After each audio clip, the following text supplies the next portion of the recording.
Hey guys, this is my short lightsaber tutorial. I'm going to dive right into it because I ain't for big intros.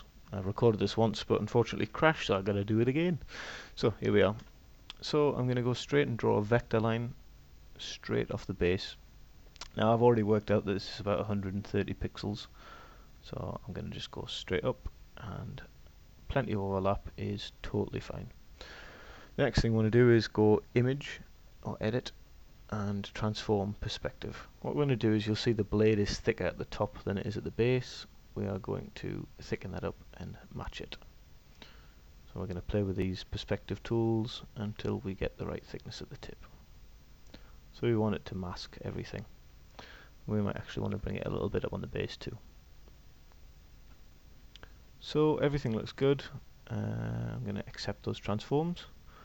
Bring the opacity down. So I've done a little bit too much there, so I'm going to do it again. I've done too much on the base, so all I'm going to do is, you can just play with this for as long as you want. I'm just going to be a little bit quick here so you guys can go through the techniques I'm using. Obviously you can spend a lot longer than I just have on this video. So okay, so now while we're here, we want to zoom right in, and still probably want to adjust it a little bit now that we're a bit closer, and we can just keep doing this.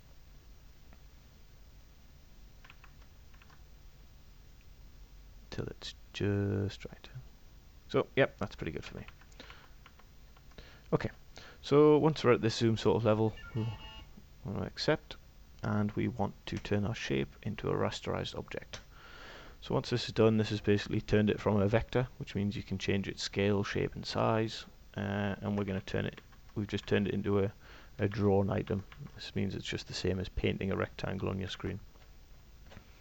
What we're going to do next is, we want to select the base of this blade here, just so we can eliminate it. And we're going to do that. We are going to select the elliptical selection tool. So the default, as everyone knows, rectangle. We're interested in this elliptical. Now it's a little bit tricky to master, but what we're going to do is we're going to select this base here. So it might take you a few draws to get, and that's not good enough. We'll do another. So yeah, that looks pretty good. For the sake of the tutorial, that'll do for me. Now if we delete it now, if we use the erase tool, we delete what's inside the circle. We're not really interested in that. What we want to do, we want to delete what is on the outside. So if we go select, inverse, we can just delete all that junk, and we get the hardness up, so we make sure to delete everything. So we've got a nice and clean line there now, and I'm pretty happy with that. If we bring the opacity up, you'll see, yep, it's clean. So we'll keep it at 0.5% opacity, and we're going to go up to the tip. So once we get there, we could use something similar to trim the tip. There's two ways to do this. We can either use the erase tool and we can trim away, or we can use our background layer and we can use our magic select tool, so we can draw our tip effectively. And obviously you can spend a little bit more time than I'm spending here, but you know, for now that'll do for me. And we want to select our shape, re-enable it, and we're going to go select, inverse, and we're going to do exactly the same. Goodbye rest of the tip. So once we're happy with that, I mean, this is a little crude. You can spend a lot more time, but for the level of detail I'm going to see here, this isn't hypercritical for this resolution of image. So if we bring the opacity right up, you'll see we've got our blade. Ordinarily I would certainly tidy that up a lot more with the tools, just to make it really crisp and sharp and be just the right shape that I want. So I'm going to name this core, or this layer, I'm going to name this layer core, and the first thing I'm going to do is duplicate it and hide the original. After all we do, if something goes wrong halfway through, sometimes you want to go back, and it's not the easiest thing to do if you haven't got all of the history in the world, or you just want to play with a different color. So I always keep a copy of the shape layer, just so I can go back. So once we've made the core, we're going to duplicate it a load of times. So I'm going to duplicate it 7 times. we select 2 and we duplicate, they become 4. We select all 4, we duplicate, they become 8. Not interested in 8 though, so we'll get rid of the last layer. Okay, so the top layer, you want to go in and we want to set an inner glow. Now we're not going to play with this too much for now, we're going to leave it as default. We're going to set it to normal blend mode and we're going to set the colour. I'm going to just pick from the bit from the blade. Obviously you can pick whatever you like to match your blade, and you can see that it's pretty excessive at this point. We don't really need that much. I'm just going to make it something roughly of what I know I'm going to need to play with later, but I'm going to leave it for now because it's not really that important. And a little bit of outer glow. I want this to be normal, full opacity, and if we bring the size out you see you get a big white glow. What we want is probably quite a wide spread, but we want to bring the opacity right down. All this is going to do is going to take some of the intensity off the colour we overlay later on the other layers. What we will do while we're in this layer though, we're going to take this inner glow colour, we're going to copy it, and we are going to open one of our other layers and do colour overlay. We're going to paste our colour in, so now that layer has a colour effect on it. You can't see it, but you can now.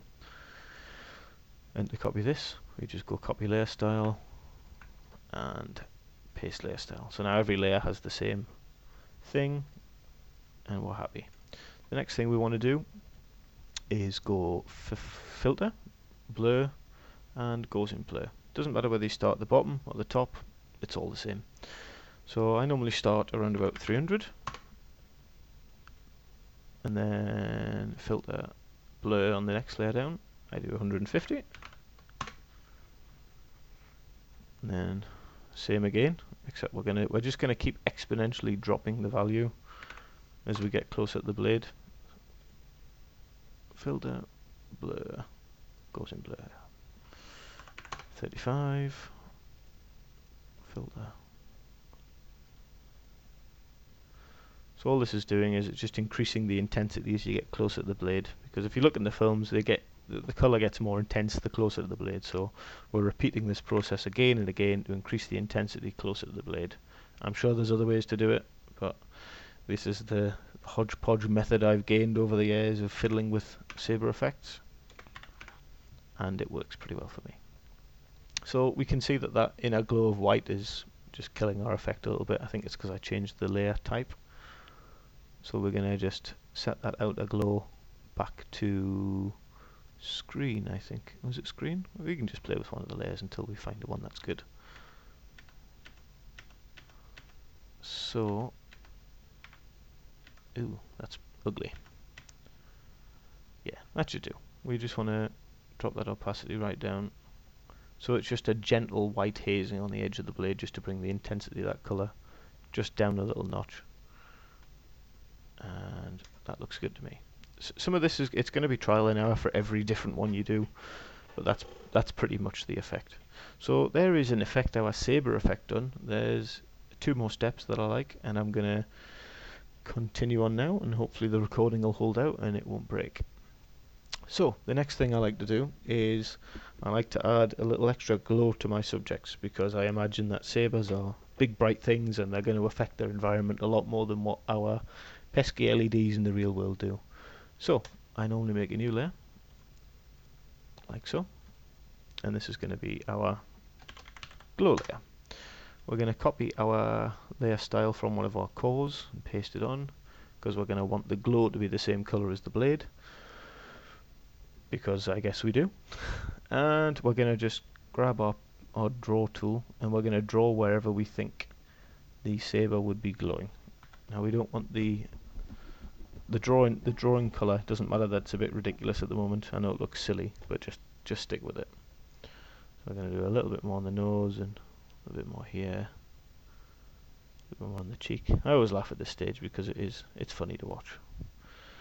So I'm going to guess that there should be a little bit more, and this is artistic interpretation purely, nothing more than that. And we're going to just draw along our arm. And don't worry about this layer. You can be pretty rough and ready with this layer. And just keep going until you've... So I think it would probably go to about there. Maybe a little bit there.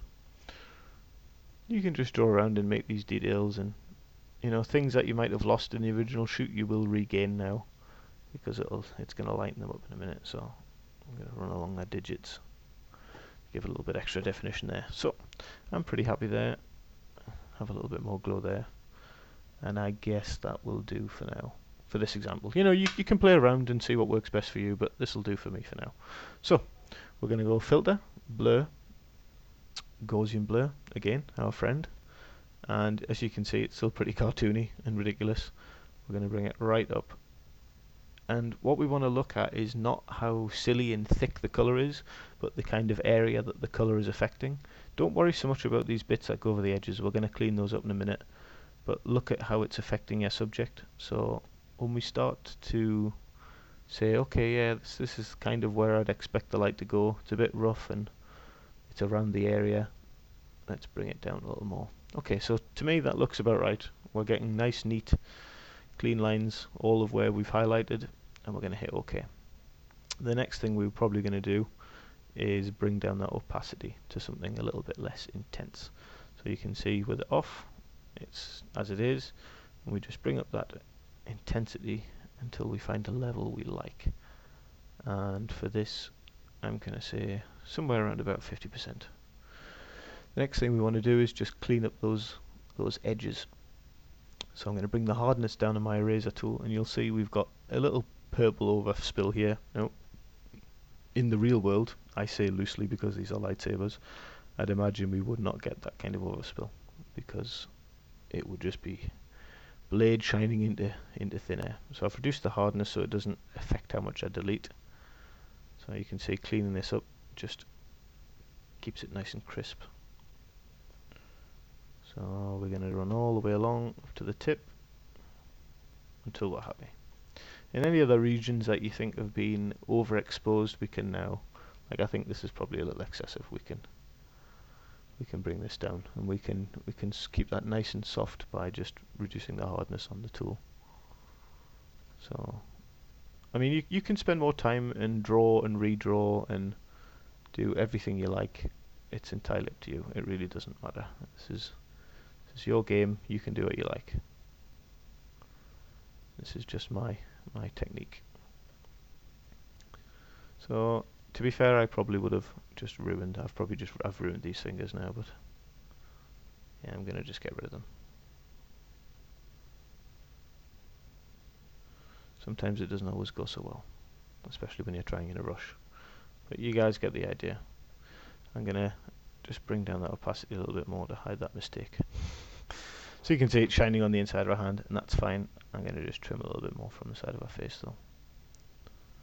So to me, that looks pretty good. I think it's probably as good as we're gonna get for this quick tutorial anyway. So you take away the glow, you can see we're just having a little extra intensity of that colour, which I think is a nice add. The final step, which is another one that I don't ever really see on others' tutorials, we're going to add tilt shift, and all this does is, if I take all the layers away, you'll see the tip of the blade is out of focus, but the base of the blade is in focus where our subject's face is. So we're going to bring everything back in, and we are going to put everything we have into a smart layer. So that's filter, convert for smart filters, and this allows us to apply a blur on everything all in one go. So we're going to go filter, blur, tilt shift. So now we're going to bring the subject of the tilt shift down here. There's plenty of tutorials on how to use tilt shift, so I'm not going to bore you too much, but in effect you can see that if you drag this line out, the blade tips in focus. If you bring the focal line down, so I'm going to use the arm's a great hint here. You can see everything's really out of focus by the hand, but by the time you get about halfway down the arm is where the focus starts to come in and out. And we can play with this line to see where the limit on the blurring is. So I think there's about good. I'm going to hit OK, and that is it done. So at this point we can see the original. So that's it without, that's with our extra glow, and that's with our saber effect, and that concludes my tutorial. So hope you guys enjoyed it, and I'll do some more later for other Star Warsy type graphics if anybody wants. Thank you.